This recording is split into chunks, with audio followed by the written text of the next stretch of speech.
বন্ধু বরেশী সুকুমার, তোর চিঠি পেলাম, সাথে 2 কপি ফটোগ্রাফ।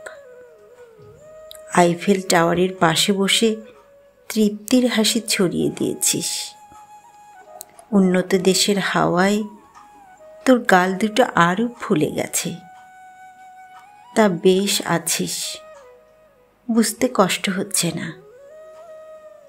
আমার দেশটাকে তোর কখনো ভালো লাগেনি, তাই তো অনেক কাঠখড় পুড়িয়ে পাড়ি জমালি ওপারে।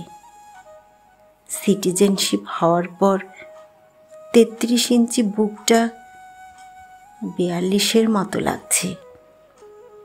42 - 33, বাকি 9 ইঞ্চি মনে হয় অহংকার।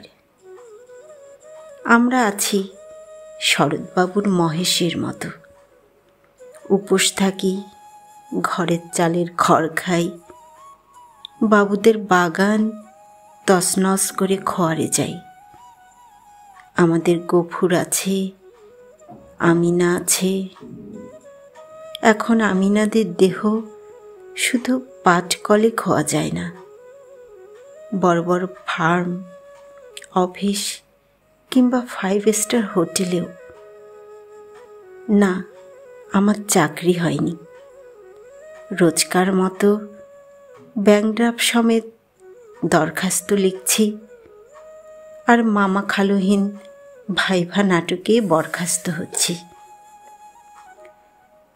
পাড়ার মোড়ের অনিলের দোকানের বিখ্যাত পানসে চা আর পাতার বিড়ি টেনে টেনে সময়ের জাবর কাটি।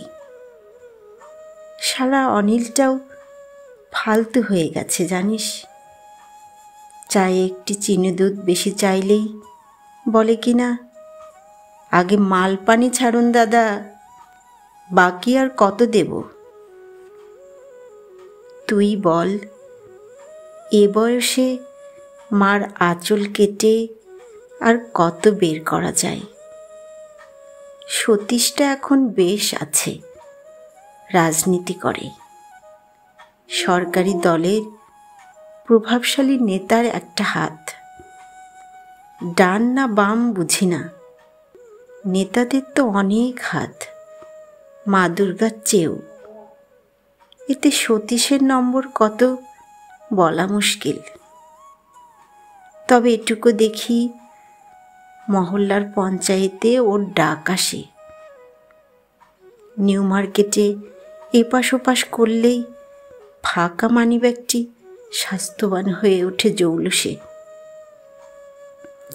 বুড়ো হাবড়াগুলোও নমস্কার জানায় মাথা নুয়ে। কঞ্জুস অনিলটাও একটা 555 ধরিয়ে দিয়ে কেবলা হেসে বলে, দাদা কড়া একখান চা করে দিই। কাপ আর চামচের টুংটাং শব্দে ঢেউ তোলে চা সমুদ্রে।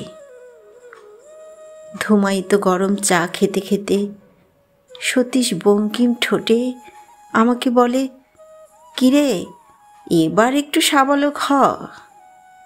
ওসব তো এখন 5-6-এর ছেলেরা টানে, টিফিনের পয়সা বাঁচিয়ে।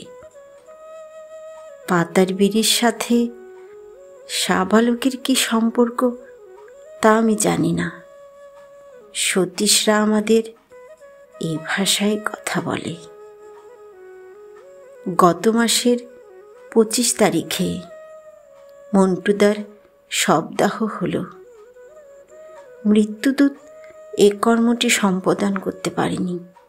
তবে ভাবছিস হত্যা, তাই না? না, হত্যা নয়, আত্মহত্যা।